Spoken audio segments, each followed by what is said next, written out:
નમસ્કાર વિદ્યાર્થી મિત્રો, આજના વિડીયોમાં આપણે જોવાના છીએ ધોરણ 11 સમાજશાસ્ત્ર વિષયનું દ્વિતીય પરીક્ષા માટેનો મોસ્ટ આઈએમપી પેપર સોલ્યુશન। તો વિદ્યાર્થી મિત્રો, ખાસ આ વિડીયોને અંત સુધી જરૂરથી જુઓ અને તમારા દરેક મિત્રોને આ વિડીયોની લિંક મૂકી દો, જેથી તે પણ આ વિડીયોને જોવે અને સારા માર્ક્સ લાવી શકે। તો ચાલો હવે આજના વિડીયોની શરૂઆત કરીએ। તો સૌપ્રથમ વિભાગ એ, જેમાં તમને 10 વિકલ્પો જોવા મળશે।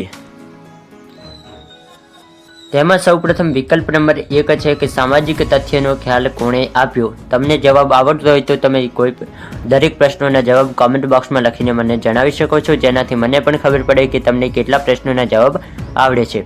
તો સૌપ્રથમ પ્રશ્નનો જવાબ શું આવશે? તો કે સામાજિક તથ્યનો ખ્યાલ કોણે આપ્યો? તો કે ઇમાઇલ દુર્ખીમે આપ્યો। પછી છે પ્રશ્ન નંબર 2, સમાજશાસ્ત્રના સ્થાપકનું નામ જણાવો। સમાજશાસ્ત્રના સ્થાપકનું નામ શું છે? ફટાફટ, આ તો સાવ સહેલો પ્રશ્ન છે અને આ તો પ્રશ્નનો જવાબ તમને આવડવો જ જોઈએ, કારણ કે તમે સમાજશાસ્ત્ર ભણ્યા હોય ને તેનું સ્થાપક કોણ તેમનું નામ ના આવડતું હોય તો શું કરવાનું? તો સમાજશાસ્ત્રના સ્થાપકનું નામ આવશે ઓગસ્ટ કાંત। આગળ જોઈએ પ્રશ્ન નંબર 3, તો કે સામાજિક ભૂમિકા દરજ્જાનું કેવું પાસું છે? તો સામાજિક ભૂમિકા દરજ્જાનું કેવું પાસું છે? તો કે વર્તન લક્ષી। પછી છે પ્રશ્ન નંબર 4 કે સમાજશાસ્ત્ર એ કેવું વિજ્ઞાન છે? તો તેનો જવાબ શું આવશે? કે સમાજશાસ્ત્ર એ કેવું વિજ્ઞાન છે? તો સમાજશાસ્ત્ર એ સામાજિક વિજ્ઞાન છે। આગળ જોઈએ પ્રશ્ન નંબર 5 છે કે નીચેનામાંથી કયું જૂથ શાળાનું ઉપજૂથ નથી?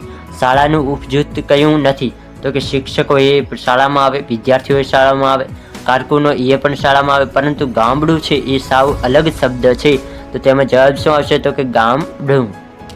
આગળ જોઈએ પ્રશ્ન નંબર 6 કે સામાજિક આંતરક્રિયા દ્વારા શું ઉદ્ભવે છે? સામાજિક આંતરક્રિયા દ્વારા શું ઉદ્ભવે છે? તો કે સામાજિક આંતરક્રિયા દ્વારા સામાજિક સંબંધો ઉદ્ભવતા હોય છે। તો છઠ્ઠા પ્રશ્નનો જવાબ સી વિકલ્પ સાચો આવશે।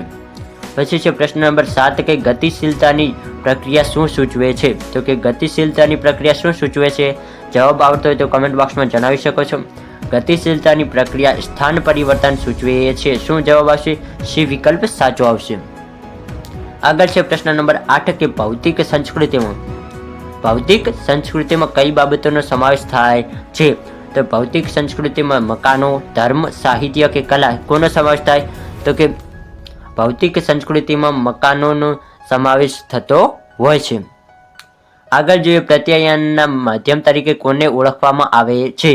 પ્રત્યાયનના માધ્યમ તરીકે કોને ઓળખવામાં આવે? ફટાફટ જવાબ આવડતો હોય તો કોમેન્ટ બોક્સમાં લખી શકો છો।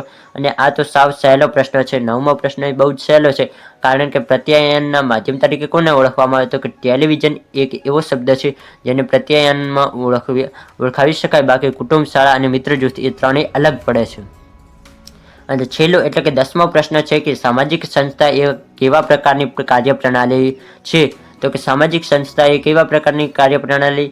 તો કે પ્રસ્થાપિત। તો તેમાં એ વિકલ્પ સાચો આવશે। સામાજિક સંસ્થા એ પ્રસ્થાપિત પ્રણાલી છે।